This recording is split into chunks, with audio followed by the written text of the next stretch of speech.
နဲ့အတွက်ဒီဘရင်ရဲ့မူကြီးမတ်ရာတွေမြို့တော်ဝင်တွေတဲကနေပြီးတော့စောမြလာတို့မိသားစုကိုအညှိုးတီးထားရတဲ့လူတွေလည်းရှိတာပေါ့လေအဲ့လိုနဲ့တရက်ကြတော့နန်းတွင်းထဲမှာဒီပပဲလက်ရာကို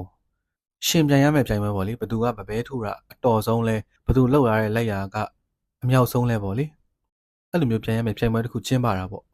အဲ့ဒီချိန်မှာအနေနဲ့ရရက်ကလာတဲ့ပပဲသမားတွေပပဲဆရာတွေအကုန်လုံးလာကြတာပေါ့လေလာပြီးတော့ပြိုင်ကြတာပေါ့ပြိုင်တဲ့အချိန်မှာပပဲမောင်တင်တယ်လည်းပါတယ်ဗျအနေနဲ့ရရက်ကလာတဲ့ပပဲဆရာတွေပပဲသမားတွေရှင်ပြန်ကြတာပေါ့လေတယောက်ချင်းတယောက်ကတော့ဓာတ်လန်နက်လန်တွေလှုပ်ပြတယ်နောက်တယောက်ကလည်းဒီတန်နဲ့ပတ်သက်တဲ့ပစ္စည်းတွေတန်တယ်နဲ့ပတ်သက်တဲ့အသုံးဆောင်တွေဒီဘရင်ရှိမှာထုတ်ပြတာပေါ့လေအဲ့ဒီအချိန်မှာပပဲမောင်တင်တယ်အလှည့်ကိုရောက်လာတာပေါ့လေရောက်လာတော့ပပဲမောင်တင်တယ်ကသူ့လှုပ်ထားတဲ့အက်ကလေးတစ်ချောင်းကိုထုတ်ပြတယ်ဗျသူ့လှုပ်ထားတဲ့အက်ကလေးကိုဘယ်အရာနဲ့ပဲဖြိုခွဲဘယ်အရာနဲ့ပဲထုဘယ်အရာနဲ့ပဲချိုးမကျိုးနိုင်ဘူးဆိုပြီးတော့သူကဘရင်ကိုရှောက်တာပေါ့လေအဲ့လိုနဲ့ဒီအက်ကလေးကိုစမ်းတက်ကြည့်ကြတာပေါ့လေလူတွေက10ပေါင်တူပေါင်100တူပေါင်1000တူတွေနဲ့အမျိုးစုံဝိုင်းပြီးတော့လှုပ်ကြတယ်ချိုးလို့ရတဲ့လက်နက်တွေနဲ့ဝိုင်းချိုးကြတယ်အက်ကလေးတစ်ချောင်းနဲ့ကိုနော်မီးပူတွေပေးပြီးတော့ကိုးအောင်လှုပ်ကြတယ်ဘလို့မှလှုပ်လို့မရဘူးဘလို့မှဒီအက်ကလေးကမကျိုးပြတ်သွားဘူးပေါ့လေအဲ့ဒါနဲ့နောက်ဆုံးမှာတော့ပပဲမောင်တင်းတယ်က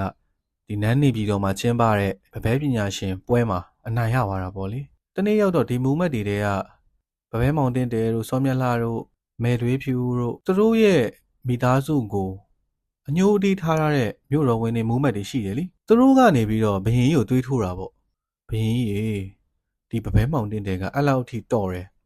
သူ့ရဲ့အက်ကလေးတစ်ချောင်းကတော့ဘလို့မှချိုးဖြတ်လို့မရဖြတ်စည်းလို့မရတဲ့ဟာကိုဒါတော့အက်ကလေးတစ်ချောင်းနဲ့ရှိသေးတယ်လीအရှင်မင်းကြီးအကယ်လို့သူသာပုံကန်ခဲ့ရင်ဘယ်လိုလုပ်ကြမလဲကျွန်တော်မျိုးတို့ခုကန်လို့ရမှာမဟုတ်ဘူးကာကွယ်လို့ရမှာမဟုတ်ဘူးတားဆီးလို့ရမှာမဟုတ်ဘူးပေါ့လေတွေးထိုးတာပေါ့ဘာလို့တွေးထိုးလဲဆိုတော့ဒီမူမက်တွေကလည်းစောမြတ်လှကိုပိုးပန်းတဲ့အချိန်မှာစောမြတ်လှညင်းတာခံခဲ့ရတဲ့လူတွေရှိတယ်ပပဲမောင်တင်းတယ်ကြောင့်စောမြတ်လှနောက်မကယ်ရတဲ့လူတွေရှိတယ်အဲ့တော့သူတို့မိသားစုကိုအညှိုးတီးထားပြီးတော့ဘရင်ကြီးကိုတွေးထိုးတာပေါ့လေအဲ့ဒီခေတ်တုန်းကလည်းဘရင်တွေကသူတို့ရဲ့ထီးနှန်းကိုတယောက်ယောက်ကလူမှာသူတို့ရဲ့ထီးနှန်းကိုသူတို့စွန့်လိုက်ရမှာအရန်ကြောက်ကြတယ်လေအဲ့လိုနဲ့ဒီမူမက်တွေတွေးထိုးတဲ့စကားကိုဒီတကောင်းဖြစ်ရှင်မင်းကြီးကအေးဟုတ်တယ်ဖြစ်နိုင်တယ်ဒီလိုမျိုးငါ့ကိုတရက်ရက်တော့ပုံကန်လာနိုင်တယ်သူပုံကန်ရင်ဘယ်အရာမှတားဆီးနိုင်မှာမဟုတ်ဘူးအဲ့တော့ဒီပပဲမောင်တင်းတယ်ကိုဖမ်းဆီးမယ်ပြီးရင်တော့ကွတ်မြတ်မယ်ဟေးဆိုပြီးပပဲမောင်တင်းတယ်ကိုဖမ်းခိုင်းတာပေါ့အဲ့ဒီအချိန်မှာပပဲမောင်တင်းတယ်ကလည်းသူ့ရဲ့နှမတွေသူ့ရဲ့မိဘတွေသူ့ကြောင့်ဒုက္ခရောက်မှာစိုးလို့ထွက်ပြေးတာပေါ့ဗျာတကောင်းပြည်ကနေထွက်ပြေးပြီးတော့သူကပုတ်ပါးနယ်တဝိုက်မှာသွားပြီးတော့တင်းရှောင်နေတာပေါ့လေအဲ့လိုနဲ့နှစ်တီလာတွေကြာလာတဲ့အချိန်မှာဒီပုတ်ပါးနယ်တဝိုက်မှာရှိနေတဲ့နဂါးမင်းကြီးရဲ့သမီးတော်ရွှေနဘေးဆိုရက်နဂါးမလေးပေါ့နဂါးမင်းသမီးလေးနဲ့ပပဲမောင်တင်းတယ်နဲ့အကြောင်းပါတယ်